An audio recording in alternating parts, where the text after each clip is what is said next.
करोड़ों माँ बाप के लिए भी हमारे पास आज एक खुशखबरी है, जो अपने बच्चों को कोरोना की वैक्सीन लगवाने का इंतजार कर रहे हैं। DCGI यानी drugs controller general of India के तहत काम करने वाली सब्जेक्ट एक्सपर्ट कमेटी ने भारत बायोटेक की कोवैक्सीन को 2 से 18 वर्ष तक के बच्चों पर इस्तेमाल करने की सिफारिश कर दी है। अब इस पर आखिरी फैसला DCGI को करना है और हमें पता चला है कि DCGI ने यह सिफारिश करते हुए 4 शर्तें रखी हैं। पहली शर्त, वैक्सीन के ट्रायल की प्रक्रिया लगातार जारी रखी जाए। दूसरी शर्त, वैक्सीन की जानकारी में यह भी जोड़ा जाए कि इसका बच्चों पर क्या प्रभाव होगा। तीसरी शर्त, बच्चों को वैक्सीन लगाए जाने के बाद हर 15 दिन में कोवैक्सीन की सुरक्षा और साइड इफेक्ट्स का डेटा इकट्ठा किया जाए। और चौथी शर्त ये कि वैक्सीन निर्माता कंपनी रिस्क मैनेजमेंट प्लान के बारे में भी बताए, यानी अगर इसके साइड इफेक्ट्स हुए तो ऐसी स्थिति में क्या किया जाना चाहिए, इसकी जानकारी भी कंपनी को देनी होगी। अब इस सिफारिश को DCGI के पास फाइनल मंजूरी के लिए भेजा जाएगा और उसके बाद ही हमारे देश के बच्चों को यह वैक्सीन लगाई जाएगी। हालांकि बच्चों को यह वैक्सीन लगाने की मानक प्रक्रिया क्या होगी, ये अभी तय किया जाना बाकी है। भारत सरकार की कमेटी इस पर काम कर रही है और उम्मीद है कि पहले 12 से 18 वर्ष के बच्चों और कमजोर इम्यूनिटी वाले बच्चों को यह वैक्सीन लगाई जाएगी। इसके अलावा यह भी तय किया जाएगा कि हर बच्चे को वैक्सीन लगाने की जरूरत है भी या नहीं है।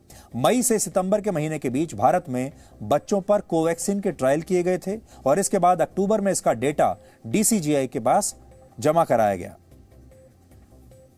जहां तक इम्यूनो कम्प्रोमाइज नाम ही बताता है कि उनकी इम्यूनिटी कम्प्रोमाइज्ड है, तो वैक्सीन के बाद भी इम्यूनिटी थोड़ी कंप्रोमाइज रहेगी। तो उतना जैसे कि एक नॉर्मल इंडिविजुअल में जितना बढ़िया इम्यून रिस्पांस होता है उतना नहीं होगा, बट फिर भी कुछ तो प्रोटेक्शन मिलेगा। उसी प्रीमाइस पे जो है इसको हम कहते हैं, एविडेंस अभी बहुत सॉलिड नहीं है और उस एविडेंस जनरेट होने में टाइम मिलेगा, बट उस पर जो है जहाँ एविडेंस नहीं है वहाँ हम संभावनाओं की बात करते हैं, जहाँ एविडेंस है एविडेंस की बात करते हैं। जैसे शुरू में हम सिर्फ संभावनाओं की बात करते थे, अब 1.5 साल में हम काफ़ी एविडेंस जनरेट कर चुके हैं। तो इम्यूनो कम्प्रोमाइज़ में संभावना ये है कि एटलीस्ट कुछ तो प्रोटेक्शन देगा, इसलिए हम कह रहे हैं कि अगर इम्यूनो कम्प्रोमाइज़ है तो वहाँ शायद कुछ बेनिफिट मिल सकता है। हमने ये देखा है कि जो हेल्दी बच्चे हैं, जो बच्चे जिनकी हेल्थ ठीक है, उनमें कोविड जो है वो माइल्ड इलनेस ही करता है और उसमें जुकाम नज़ला बुखार ही होता है, ज़्यादा तकलीफ उन बच्चों को नहीं होती। और जो सीरो सर्वे का डेटा है उसमें तो ये भी देखा कि 50 से ज़्यादा % बच्चों को जो कोविड हुआ उनको बिल्कुल माइल्ड सिम्टम हुआ, पता भी नहीं चला और वो ठीक हो गए। इसलिए अगर हमें वैक्सीन देनी और हमारे पास लिमिटेड डोजेज हैं तो हमें हाई रिस्क ग्रुप को पहले कवर करना चाहिए, चाहे वो अडल्ट्स हों चाहे वो बच्चे हों। तो इसीलिए अगर बच्चों में भी हम वैक्सीन अगर ग्रेडेड फॉर्म में लाते हैं तो मेरा मानना यह है कि पहले हम उन लोगों को कवर करें जिनमें ये चांसेस ज़्यादा हैं कि सीवियर इलनेस हो सकती है, तो हाई रिस्क वाले बच्चों को पहले करें।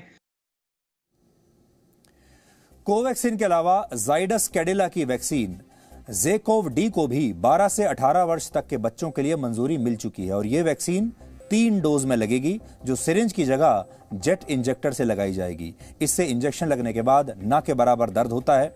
हमें यह भी पता चला कि ज़ेकोव-डी की कीमत को लेकर सरकार और इस कंपनी के बीच इस समय बातचीत चल रही है। तो हमारे देश के जो तमाम माता पिता हैं, जो परिवार हैं, जो अपने बच्चों को लेकर चिंतित हैं कि कहीं बच्चों को कोरोना वायरस का संक्रमण ना हो जाए और लंबे समय से जो इंतजार कर रहे थे, उनके लिए ये अच्छी खबर है, क्योंकि अब थोड़े ही दिनों के बाद बच्चों की वैक्सीन भी आ जाएगी। और दुनिया के कई बड़े देश जैसे अमेरिका, ब्रिटेन और यूरोप के ज्यादातर देशों में बच्चों का वैक्सीनेशन शुरू हो चुका है। अमेरिका में 12 साल से ऊपर के बच्चों को फाइजर की वैक्सीन लगाई जा रही है। ब्रिटेन और यूरोप में 18 साल से कम उम्र के बच्चों को मॉडर्ना और फाइजर की वैक्सीन आजकल लग रही है। यानी अगर सब कुछ ठीक रहा तो भारत में भी बच्चों के लिए जल्द ही एक नहीं बल्कि वैक्सीन के 2 विकल्प आपके सामने मौजूद रहेंगे। आप इनमें से चुन सकते हैं कि आप अपने बच्चे को कौन सी वैक्सीन लगवाना चाहेंगे।